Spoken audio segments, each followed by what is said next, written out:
এবার বাজেট নিয়ে আলোচনায় ফিরব। স্টুডিওতে এবার যুক্ত হয়েছেন সহকর্মী সানবীর রূপল। রূপল, আমরা দুটো রিপোর্ট দেখছিলাম এবং শুরুতে আপনার রিপোর্টই দেখছিলাম, পরে শুভ খানের রিপোর্ট দেখছিলাম। সেই জায়গাটা যে বিষয়গুলো উঠে এসছে, সাধারণ মানুষ কিন্তু মূল্যস্ফীতির জাতাকলে একেবারে হাঁসফাঁস অবস্থা। সেই ক্ষেত্রে এবারের বাজেট আপনার বিশ্লেষণ কি বলে, কতটুকু স্বস্তি দিতে পারবে? আরেকটি কথা, আমরা শিরোনামেই বলছিলাম যে এবারের বাজেট কারো প্রেসক্রিপশনে হয়নি, এই কথার মানে অবতারণা কেন হলো? রাবি, আজকে দেশের যে 53তম বাজেটটি হয়েছে, অর্থাৎ এর আগে 52টি বাজেট হয়ে গেছে এবং এটি কিন্তু আওয়ামী লীগ সরকারের টানা চতুর্থবারের প্রথম বাজেট। নতুন সরকার, অর্থাৎ একদমই জানুয়ারির 7 তারিখে নির্বাচন হলো, তারপরে এবং অর্থমন্ত্রীও নতুন, যার ফলে পুরোপুরি একটি নতুন মোড়কে আমরা বাজেটটি দেখতে পেলাম। তো সেটার নতুনত্ব কতটুকু আছে সেটির বিষয়ে একটু বলতে চাই। সেটি হচ্ছে আকারের দিকে নতুনত্ব আছে, যে প্রত্যেক বছরের মতো আগের বাজেটের চেয়ে বড় এবং সংশোধিত চলতি অর্থ বছরের বাজেটের চেয়ে 82,000 কোটি টাকার মতো বেশি এবং আগের মূল বাজেটের চেয়ে 36,000 কোটি টাকার মতো বেশি। রাজস্ব আদায়ের চাপও কিন্তু বাড়ছে। প্রবৃদ্ধির লক্ষ্যমাত্রা সেটি কিন্তু একটু লাগাম টেনে ধরা হচ্ছে, যে এর আগে যেমন প্রবৃদ্ধি প্রক্ষেপণ করা হতো 7% উপরে, এখন সেটি কোভিডের পর থেকে বৈশ্বিক সংকটের কারণে এবং নানামুখী চাপের কারণে সেটি কিন্তু প্রবৃদ্ধি কিছুটা নামিয়ে আনতে হয়েছে। অন্যদিকে সবচেয়ে আপনি যে বড় কথাটি বললেন সেটি হচ্ছে মানুষের আসলে জানবার বিষয় হচ্ছে তার স্বস্তির জায়গা কোথায়।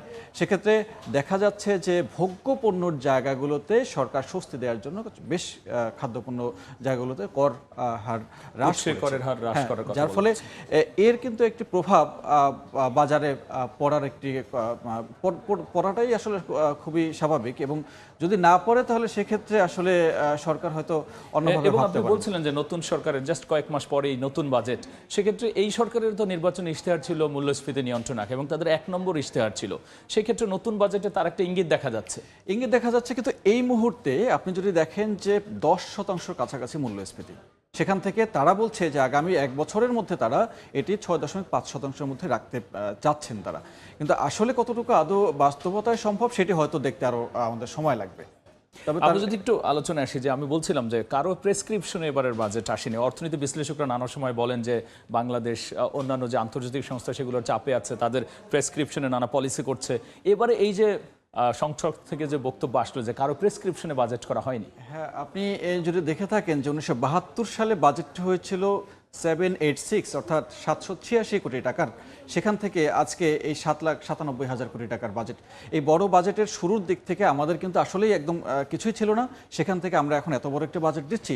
সেক্ষেত্রে ওই সময়ে বাজেটে আপনি একটি উল্লেখযোগ্য অংশই থাকতো হচ্ছে বিদেশি ঋণ, বিদেশি সাহায্য, এবং যার ফলে আমরা আটকে যেতাম বিদেশি প্রেসক্রিপশনে। এই সময়ে আপনি দেখতে পেয়েছেন যে আইএমএফের কথা উঠে এসছে। আইএমএফ বলছে যে ভর্তুকি কমাতে হবে, যে ক্ষেত্রে জ্বালানি তেলের দামও কিন্তু বাড়ানো হলো, বারবার পরিবর্তন করা হচ্ছে, বিদ্যুতের দাম বাড়ানোর কথা প্রস্তাব করা হয়েছে, সেগুলো তাদের প্রেসক্রিপশনের অংশ। তবে সেক্ষেত্রে সরকারের যেটি শক্ত অবস্থান সেটি কিন্তু তারা ভর্তুকি। একটি রিপোর্ট আছে আমাদের হাতে, সেই রিপোর্টটি একটু দেখে আসি। সেটি হচ্ছে কালো টাকা সাদা করার বিষয়ে। বিনা প্রশ্নে কালো টাকা সাদা করার সুযোগ দিয়ে এবার বাজেট প্রস্তাবে সুযোগ রাখা হয়েছে এবং সেখানে একজন ব্যক্তি মাত্র 15% কর দিয়েই সেখানে সর্বোচ্চ 30% পর্যন্ত কর যারা দিচ্ছেন সেখান থেকে কিন্তু তারা সরে এসে কালো টাকা সাদা করার সুযোগ নিতে পারবেন। 23-24 অর্থ বছরের সম্পূরক বাজেট এবং 2024-25 অর্থ বছরের 7,97,000 কোটি টাকার যে বিশাল বাজেট উত্থাপন করা হলো জাতীয় সংসদে, সেখানে বিশাল অঙ্কের ব্যয়ের যোগান দিতে এনবিআর এর ঘাড়ে পড়ে 4,80,000 কোটি টাকার রাজস্ব। এই রাজস্ব সংগ্রহে উঠে পড়ে লাগতে হবে সংস্থাটিকে। করমুক্ত আয়ের সীমা অপরিবর্তিত রেখে বাড়ানো হয়েছে ব্যক্তি আয়ের করের সীমা। সাধারণ মানুষের ঘাম ছুটিয়ে অবৈধ সম্পদের মালিকদের সুযোগ দিলেন অর্থমন্ত্রী। বাজেট উত্থাপনে জানিয়ে দিলেন দেশের আইনে যাই থাকুক না কেন, বিনা প্রশ্নে ফ্ল্যাট, অ্যাপার্টমেন্ট ও ভূমিতে 15% কর পরিশোধ করে বিনিয়োগ করতে পারবেন অসৎ পথের উপার্জনকারীরা। অর্থাৎ সৎ ব্যক্তিদের 30% আয়কর দিলেও অসৎ ব্যক্তিরা পার পাবেন এর অর্ধেক দিয়ে। তাইলে আর লাভ হলো কি, আমার যেটা ঘুষের টাকা যেটা আমরা বলি সেই টাকাটাতে দিতে হচ্ছে 15%। তা আমি 15% দিয়ে সমস্যাটা কি, আমি 100 টাকা ঘুষ খেলাম, 50-52 টাকা দিয়ে দিলাম। এটা ভাই নিঃসন্দেহে অযৌক্তিক বিষয়। এ তারা সুযোগ করে দিচ্ছে আমাদেরকে যে আসো তুমি 5 কোটি টাকা বানাও, তার মধ্যে আমার 30 লাখ টাকা দিয়ে সাদা করে নাও। বিনা প্রশ্নে কালো টাকা সাদার এই সুযোগে আরও বেপরোয়া হয়ে উঠতে পারেন অসৎ ব্যক্তিরা, এমন আশঙ্কা অর্থনীতিবিদদের। এটা থাকা মানে হচ্ছে যারা আসলে সৎ করদাতা আছেন তারা নিরুৎসাহিত হন।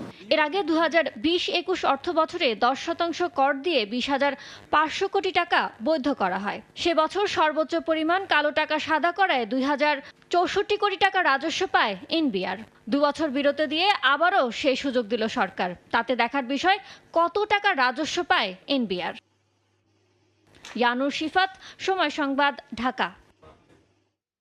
রিপোর্টে দেখছিলাম রাব্বি। তবে রূপল, আমরা যদি আমাদের রিপোর্টারের লাস্টের কথাটা দিয়ে শুরু করি, যে তবে এখন কিন্তু দেখার অপেক্ষা যে আসলে এই যে একটা সুযোগ দেওয়া হলো, যেটি নিয়ে বিশ্লেষকরা, অর্থনীতিবিদরা প্রশ্ন তুলেছেন যে যারা বৈধ পথে টাকা দেয়, সেটি নিয়ে কিন্তু আপনি একটু আগে সাধারণ মানুষের প্রতিক্রিয়া দেখছিলেন, তাদের প্রতিক্রিয়া কিন্তু আসলে ইতিবাচক নয়। কারণ হচ্ছে 30% কর দিচ্ছেন একজন বৈধ করদাতা, অন্যদিকে যিনি অবৈধ পথে আয় করেছেন তাকে 15% দিয়েই তিনি সাদা করতে পারছেন। এবং এতে দেখা যাবে যে বেশিরভাগ ক্ষেত্রে যারা অবৈধ পথে এই যে টাকাগুলো উপার্জন করেন বা প্রদর্শন করেন না, সেই মানুষগুলো উদ্বুদ্ধ হবে। আবার হচ্ছে গিয়ে সাধারণ ক্ষমা ঘোষণারও কিন্তু কথা রয়েছে। তো সেটি কিন্তু আরেকটি বড় আশঙ্কার বিষয় যে কালো টাকা আসলে কতটা বেড়ে যাবে। আবার ওদিকে ব্যাংকের যে টাকা রাখতে যাবেন সেখানে কিন্তু আপনাকে এবার দেখা যাচ্ছে আরও কিছুটা বেশি কর গুনতে হচ্ছে। একই সাথে আবার দেখা যাচ্ছে যে জাতীয় সংসদ সদস্যদের যারা গাড়ি কিনবেন বা গাড়ি আনবেন, তাদের ক্ষেত্রে নতুন একটা কর আরোপ করার কথা বলা হচ্ছে। এটি অর্থনীতিতে কিভাবে প্রভাব ফেলে?